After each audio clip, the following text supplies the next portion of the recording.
What's going on, y'all? Thanks for checking in the Khaliis Take. You know what to do. Hit that like, subscribe button. Also hit that notification bell just so you can get the newest and the bonus content first. But hey, let's just go ahead and jump right in. LeBron James and Frank Vogel are just being sore losers. And they're making the Lakers look like sore losers as an organization. I mean, first off, I do understand the game was controversial. It was a controversial call between the Lakers and the Clippers. But at the same time, it shouldn't have come down to that. The Lakers had a lead. They couldn't sustain it. You know, the game came down to the wire just like the rest of the games did. You got to take your loss the way it came. Take it on the chin. Just how every other team does it, you know? You can't sit there and be a sore loser like they're being. And I think it's just really a bad look for the Lakers organization in its own. You've already had enough issues this year, enough drama, a lot of losses, unquestionable or questionable losses. And this one just looks even worse for your cause. I mean, you already have lost a lot of games that a lot of people thought that you would win. You've already, exceeded your loss count in regards to possibly losing more games this season than you lost last season or the year before, I believe. And just basically overall, the team just isn't together. You know what I'm saying? It's one report after another. LeBron's leaving. Frank Vogel's getting fired. Anthony Davis getting traded. They try to trade Westbrook, but they can't. It's just so many dramatized type issues around this team. Then there's no need to add any more fuel to the fire. This Clippers game that you played against the Los Angeles Clippers, you had opportunity to win it. The Clippers were up by 16. You stormed all the way back. You had a 30-point third quarter, and they only scored 15 points in the third quarter. You went from being down 16 to up 5 going into the fourth quarter with so-called, in a lot of people's minds, still the best player in the NBA against the Clippers team without Kawhi Leonard and Paul George. Really, it's nothing else to really talk about. The call where LeBron stepped out of bounds, or, he thinks he didn't step out of bounds, first of all, if you ask him, but he says that call shouldn't have been made simply because the call was different than actually, him being out of bounds.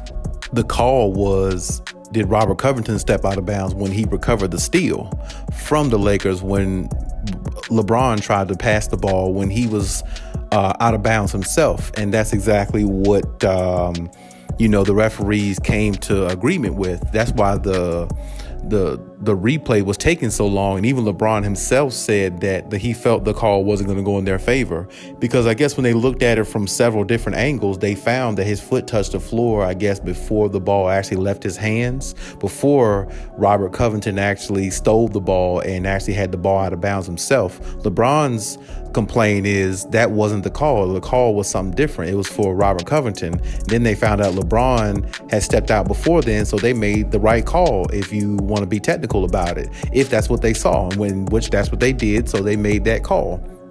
Clippers got the ball, and the rest is history, pretty much. But at the same time, LeBron has to understand that game shouldn't have came down to that. You had a 5-point lead going into the fourth quarter. You're the best player on the floor. They have no superstars. You have yourself and Russell Westbrook, and still came up short, which is unacceptable for the king, or the so-called king, or whatever you want to call him.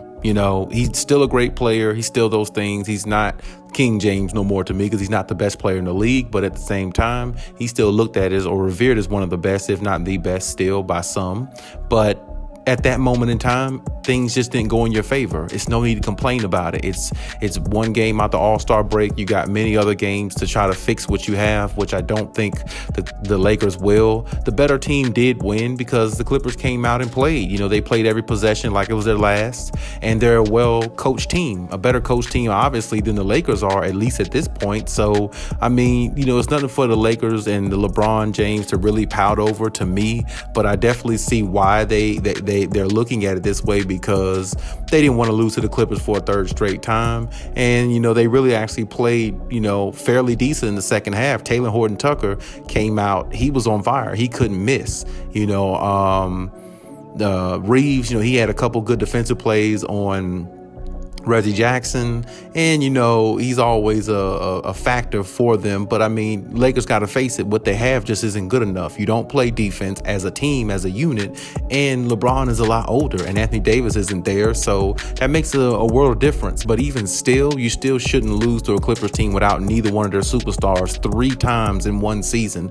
That's unheard of. That's just definitely not playing great basketball. That's definitely not understanding situational basketball, and that's definitely not what a team with 2 superstars on the floor should do. They shouldn't lose to a team with no superstar and lose to them 3 straight times in one season. That's just not the way it's supposed to go. But unfortunately, that's how it went. So I don't really see no need for the complaint or continuous, speaking about it, as LeBron seems to be he's doing.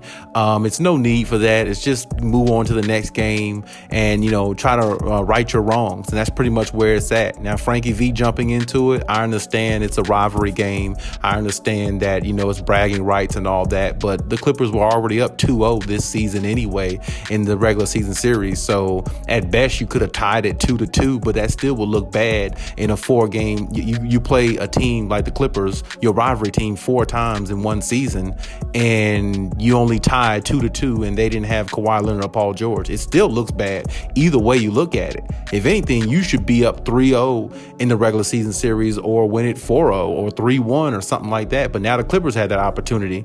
So I mean, it's very, very bad for the Lakers. But I mean, like I said, there's many other games to play. They actually got to play the Clippers again here soon. So, just kind of take it in stride and don't worry about the rest. I mean, you lost the game. The better team won.